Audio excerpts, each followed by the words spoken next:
Hello, David with Durable Dad here. I wanted to put a quick video together about how to not overcomplicate the deadlift.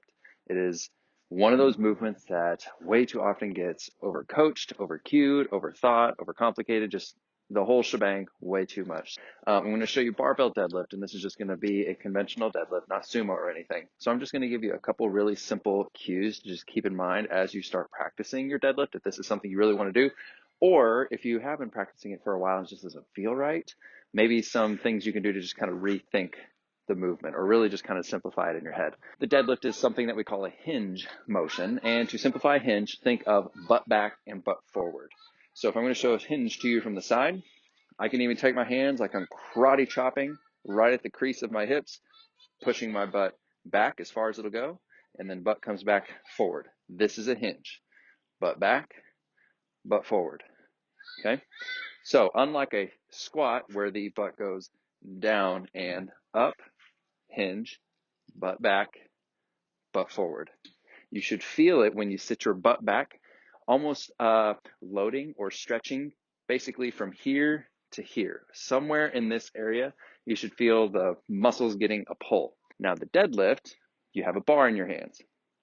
So how does that look? I'm going to start from the top just for demonstration's sake here.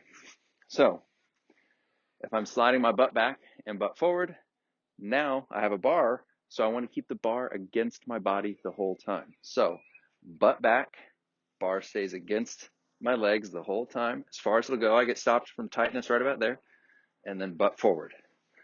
Bar never leaves the legs. Butt back, butt forward. So you'll see it's dragging up my legs. You'll see it's pulling my shorts up when I come up. Butt back, butt forward.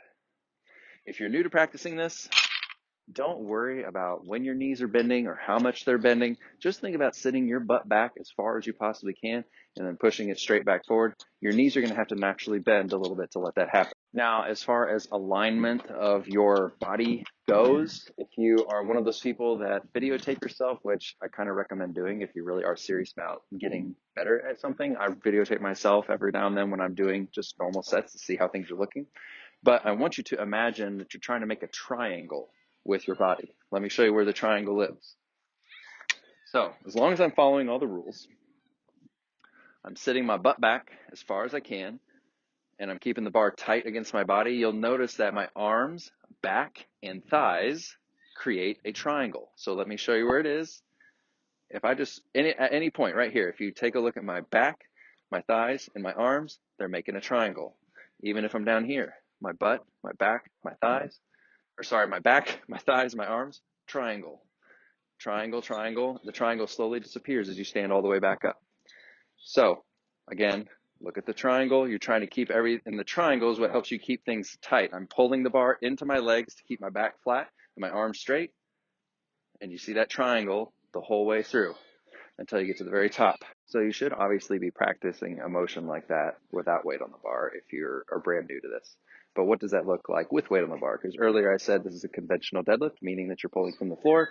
I'll face the camera here in just a minute so you can see my foot. First, all I'm really thinking about is butt back as far as I can. I'm going to grab onto the bar. I'm going to pull the bar into my legs before I even start. And I'm going to think about making that triangle. So I'm pulling the bar into my legs. I'm pulling my back tight. So now I have my triangle. And then I'm going to drag the bar up my legs as I push my hips forward. Slide the bar down my legs as I sit my hips back. So again, for your conventional lift, feet will be pretty much underneath your hips with your toes forward. Grab onto your bar. Sit your hips back as far as you can. Pull the bar into your shins to get your triangle. Drag the bar up your legs. Hips forward. Slide the bar down your legs. Hips back. All right, so I hope that was helpful. Really just dial back all the thinking you have around the deadlift. If it's something that you're really wanting to practice, don't overcomplicate it. Yeah, it is somewhat of a technical lift, but it doesn't have to be a really detailed thought process in your head. Just focus on the task with just a couple pointers in mind. So the ones I gave you were just focus on sitting your butt back as far as you possibly can and pushing it forward. So butt back, butt forward. Second one was keep the bar tight against your body the whole time. You'll feel your upper back really kind of engage or fire up whenever you do that. If you have some decent scuff marks up and down your shin bones whenever you're done with a set of deadlifts, that usually means you're doing a pretty good job with keeping the bar on your legs. The third one was, if you're videotaping yourself, look for that triangle between your arm, your back, and your hips. When you got that bar tight against your legs, you should find this triangle right through here. Keep the triangle tight and under control as you're moving the weight up and down. Just give these a try, and remember, it just takes practice. You don't have to push yourself really hard every single time. Just practice, practice, practice. Thanks for watching.